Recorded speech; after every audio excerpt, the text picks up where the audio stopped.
Hello and welcome. I'm Lynette Schaefer. So I thought the best way to start this presentation is to read a little something from the ACE Resources Title 20 fact sheet. It says the lighting requirements in Title 20 are paving the path forward to an energy efficient California that is brightly lit by quality LEDs. Now, LED lamps are now more than ever widely available in the market, which offer comparable cost-effective performance for significantly less energy.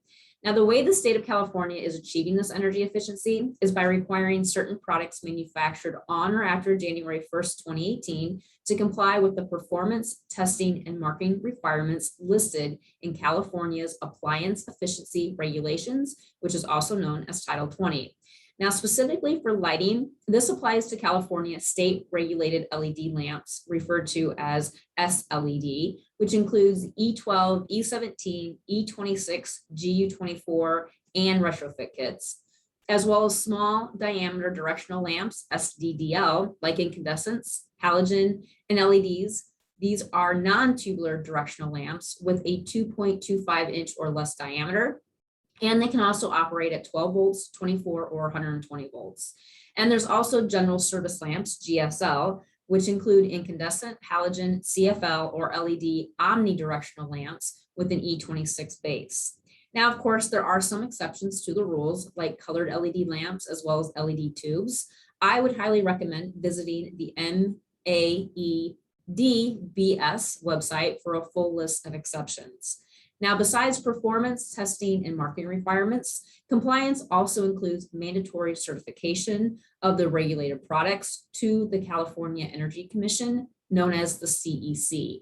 Certified products appear on the Energy Commission's Modernized Appliance Efficiency Database System. That's that MAEDBS that I just spoke about. And that is a publicly available site or database that lists all regulated products that are legally allowed to be sold or offered for sale in California. Now, as I just mentioned, marking, performance, and testing are critical components to this regulation. Products must be clearly marked with the manufacturer's name, model number, and manufacturer date, including year and month. Now, depending upon the product, different performance requirements are also required, which includes things like efficacy, CRI, rated life, and standby power. Now, no specific testing is per se required. However, manufacturers must certify regulated products to the CEC prior to being sold or offered for sale in the state of California. Part of this process is to be sure to upload data to the Energy Commission's database system. Now, keep in mind, the CEC can pick products at any time for random testing to ensure they meet the requirements. And remember, if it's not listed in the MAEDBS website or database, then it is illegal to sell into California. So who's responsible for making sure lamps are legally sold in California? Well, just about everyone in the supply chain. The California Energy Commission says lighting manufacturers, distributors, retailers, contractors, importers, and installers should all check products. Failure to certify products can result, of course, in fines and penalties. And as mentioned, enforcement is by the California Energy Commission. And of course, periodic testing and verification may be performed by the CEC at any time. The bottom line is it's illegal to sell or offer to sell in the state any regulated product that is not certified to the CEC, and of course, also not listed on the MAEDBS website. Now, it's also important to understand is that there's something also called Title 24 and J8A. So what's the difference between Title 20 and Title 24?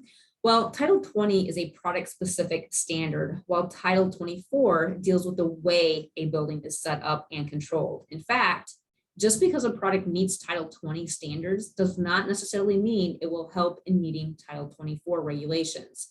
So think about it this way. A product does not have to be Title 24 certified to be sold in California.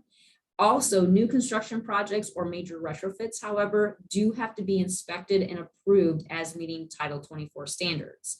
Again, the biggest takeaway is that Title 20 is different than Title 24 because it only regulates the efficiency of products, while Title 24 deals specifically with the building itself. Now, as for JA8, It is an appendix of Title 24 and further identifies the codes and rules pertaining to California's energy regulations. J8A requires that all lighting be high efficiency or efficacy, meaning that many applications must use J8A certified light sources. In order to comply, they must be able to purchase products or fixtures and bulbs that meet strict requirements and pass rigorous testing, including things like lumen per watt ratings, dimming requirements, lifespan, and also color rendering requirements.